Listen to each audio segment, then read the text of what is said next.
Com uma corda, o vaqueiro laça o cavalo pela cabeça. O animal relincha, depois empina, levantando uma nuvem de poeira ao seu redor. O cowboy amarra a outra ponta da corda num tronco enfincado no chão. Usando a força física, vai enrolando a corda no tronco, forçando o cavalo a se aproximar. O animal não gosta e volta a saltar e empinar.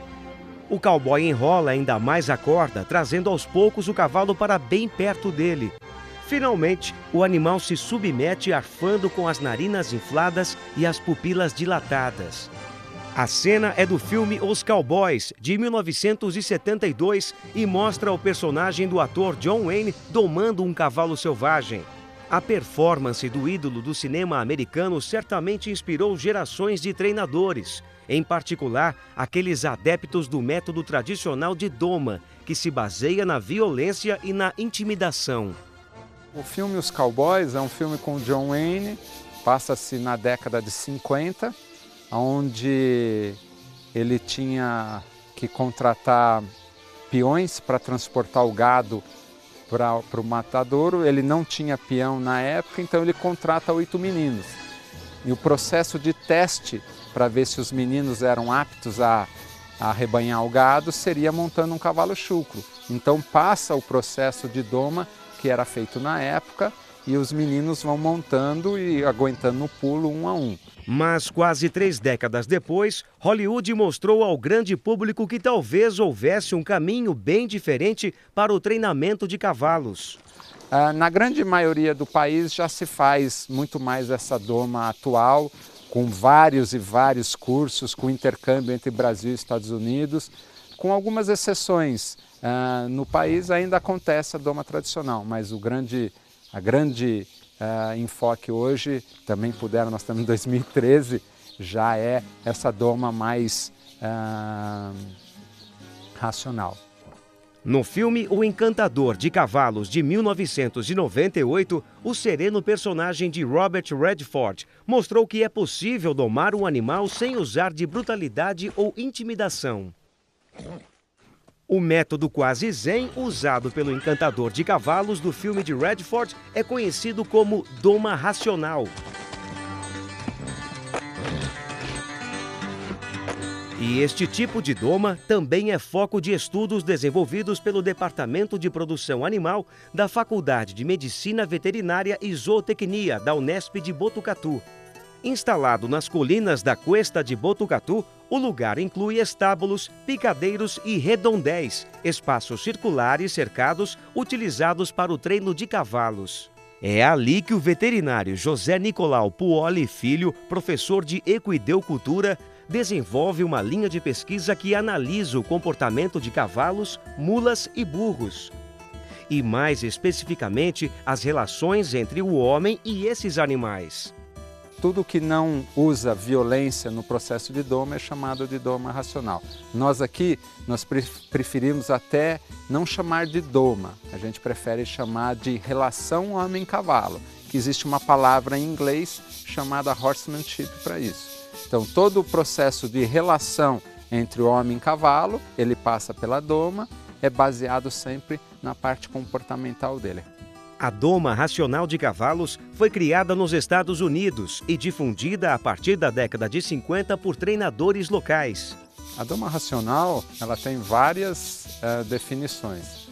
A partir do momento que parou-se de usar a violência com os cavalos e toda a doma feita sem violência passou a ser chamada de doma racional.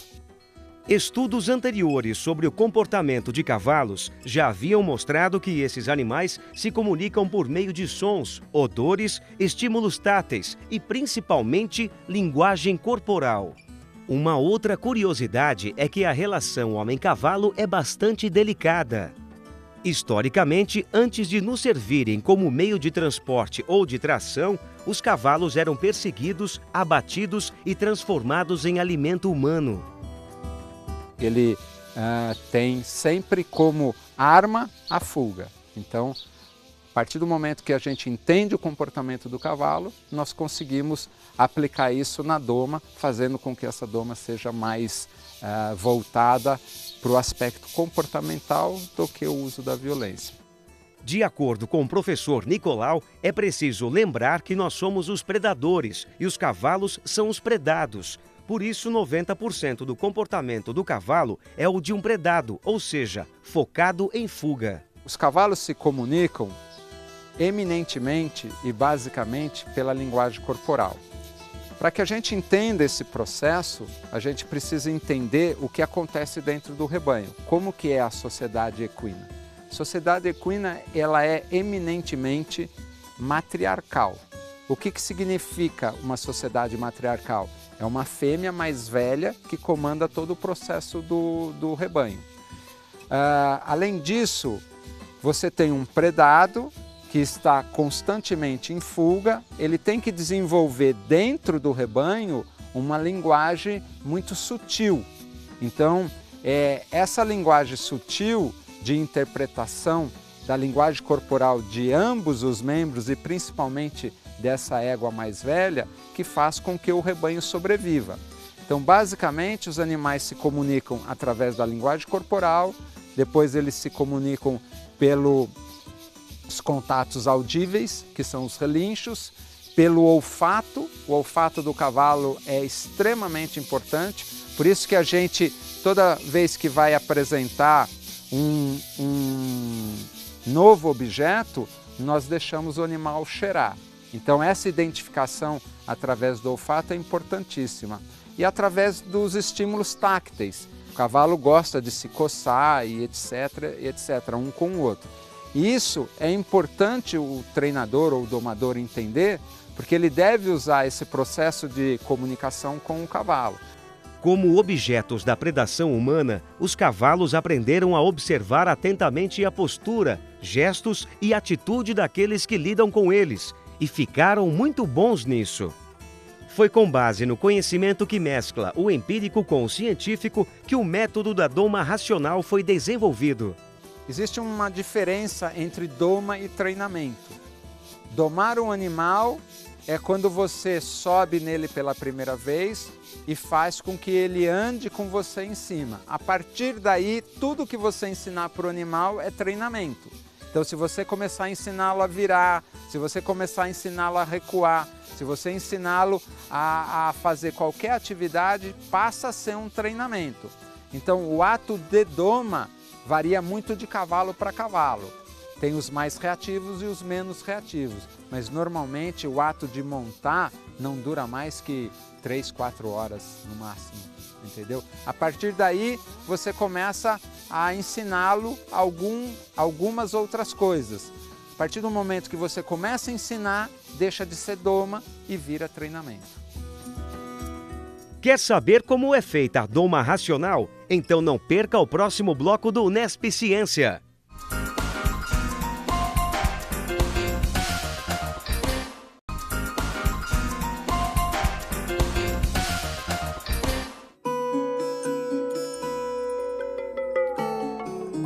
Estudar o comportamento e a mentalidade do animal é a chave para aperfeiçoar o método racional de doma, que substitui a violência e a intimidação pela criação de vínculos e o conhecimento do mundo dos humanos. Basicamente, nós temos 2 momentos de doma nos animais. Quando eles chegam para a gente aos 2 anos e meio, 3, onde eles nunca tiveram contato com a gente, com o processo, então nós vamos encaminhá-lo para um redondel e vamos fazer todos os processos. Ou quando eles nascem na propriedade. Quando eles nascem aqui com a gente faz todo o processo de imprint. Normalmente, a boa maioria das vezes, o que a gente tem para começar uma doma é um animal que você não sabe bem como ele foi criado, você não sabe nada do passado dele. Normalmente ele chega para a gente por volta de 2 anos e meio a 3. E o primeiro lugar que a gente tem para trabalhar é o que a gente chama de redondel. O processo de doma racional conduzido na Unesp em Botucatu se inicia com o potro recém-nascido, quando é aplicado o Imprinting Training. O imprint, na realidade, é uma técnica desenvolvida por um norte-americano. Tudo que você passar para ele vai ficar armazenado na memória. Então, por isso que uma boa experiência com o potro ainda mamando, ainda ao pé da égua, é importante. Existem 10 trabalhos científicos testando o imprint. Então, a primeira etapa do imprint a gente faz com o animal deitado, com 1 hora de duração, com 1 hora de vida. E aí o que a gente faz? A gente dessensibiliza pontos que nós vamos usar quando o animal for adulto.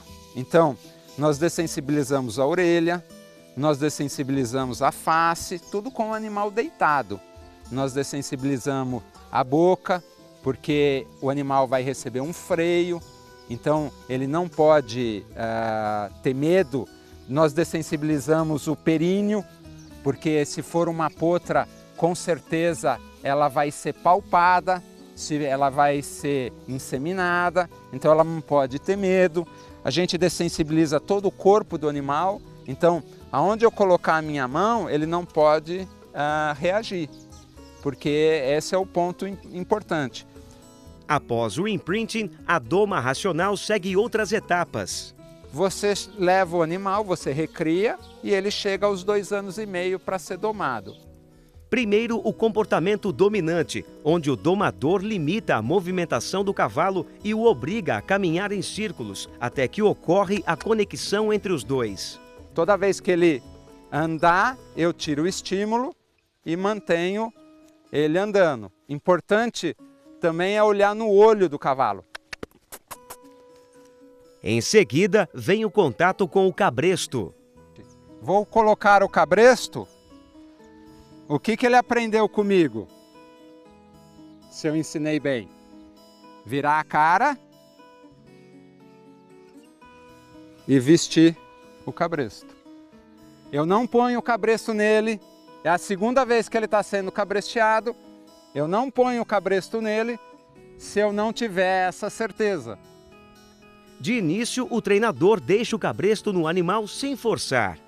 O terceiro ponto é a troca de olhos, né, do campo visual. O quarto é a parte do direcionamento. O quinto é a parte de dessensibilização. O animal vai ser dessensibilizado, tanto os membros como o corpo. Com a dessensibilização, a corda toca pela primeira vez a região mais sensível, conhecida como vazio. O que eu quero que o meu cavalo fique dessensibilizado? Nós aqui, a campo, os campeiros precisam usar capa. E num dia de chuva, então o animal tem que ficar dessensibilizado à capa, dessensibilizado a barulho, dessensibilizado a qualquer sacolinha plástica. Então nós começamos a fazer a dessensibilização com um bacheiro normal, depois a gente passa por uma sacola plástica, depois a gente passa por uma lona e depois a gente coloca a manta para fazer o trabalho de selamento. Na última fase, o cavalo, já identificado com o domador, permite ser montado e conduzido. Por último, você faz a colocação da sela, aperta-se as barrigueiras, você simula pendurando na sela, por último você monta e faz com que o cavalo ande para um lado e ande para o outro. É importante isso, ainda não ficou provado que existe troca de imagem de um olho para o outro. Tudo que você fizer do lado esquerdo, todo e qualquer exercício que você fizer do lado esquerdo do cavalo, você deve fazer na mesma sequência, no mesmo ritmo, com a mesma habilidade do lado direito do cavalo. Porque o que eu estou querendo dizer? O que ele enxerga com o olho esquerdo fica só do lado esquerdo do animal. Quando você leva isso para o lado direito, inclusive a sua pessoa é completamente desconhecida para ele se ele não te viu com o lado direito. Então, basicamente, é essa sequência que nós fazemos.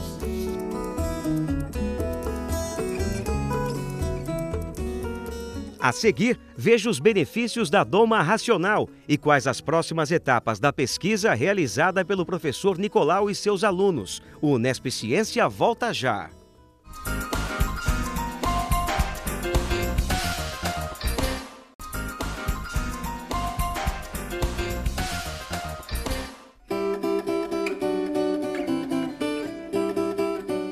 A pesquisa do professor Nicolau e seus alunos sobre doma racional gera benefícios a longo prazo.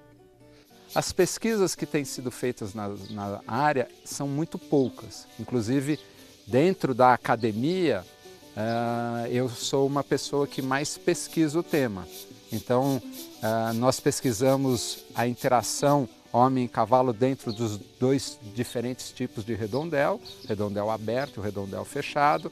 Nós temos feito alguma pesquisa sobre o estresse em cima do processo de doma no cavalo. Então, qual é o menor e qual é o melhor, como que o cavalo responde a esse estresse, mas essas ainda estão muito em fase incipiente. E, por último, existe um abismo, isso foi o que me motivou a fazer esse tipo de pesquisa. Existe um abismo muito grande entre o que é feito no mundo do cavalo fora da universidade e o que é pesquisado dentro da universidade para atender o mundo do cavalo. Existe um abismo enorme entre os dois mundos. A minha função é mais tentar levar perguntas para um e resposta para os outros. Tem uma passagem com um dos primeiros horsemen que o mundo conheceu, e a frase é dele, é de Tom Dorrance, que ele estava indo resolver um problema num rancho nos Estados Unidos, e aí ele se perdeu, e ele parou numa vila e perguntou onde era a propriedade. Aí as pessoas que estavam ali para dar informação perguntaram assim: o senhor que vai ajudar aquelas pessoas com um cavalo rebelde? Ele falou: não, eu estou indo lá para ajudar o cavalo com pessoas rebeldes. Então eu acho que o grande desafio não é em relação a trabalhar numa pesquisa humanitária com o cavalo. O meu grande desafio é trabalhar numa pesquisa humanitária com cavalos, conscientizando o ser humano, que é o mais difícil. O cavalo é muito mais fácil. Como em toda parceria verdadeira, investir no bem-estar do animal traz benefícios para os dois lados. Do ponto de vista do cavalo, o benefício é total. Você tem um animal trabalhado de forma harmônica, sem estresse, e que ele possa confiar muito mais no ser humano do que se você estivesse impondo para ele qualquer tipo de procedimento. Então são as 5 liberdades que o órgão que cuida do bem-estar animal, ele estipula para que você adapte da forma mais racional possível dentro do que você estiver fazendo em relação aos animais. A gente procura fazer isso aqui.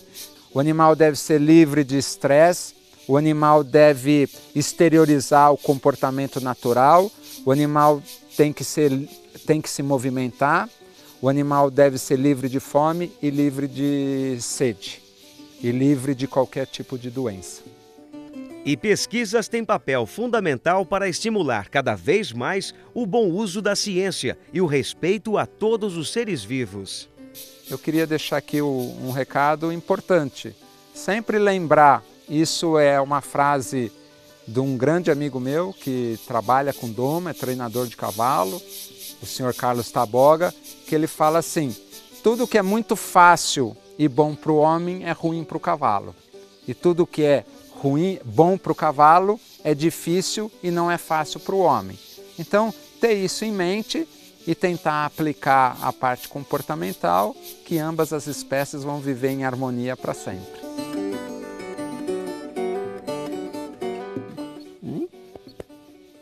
Parabéns, sabia? Se tivesse combinado com você, você não tinha feito tão direitinho.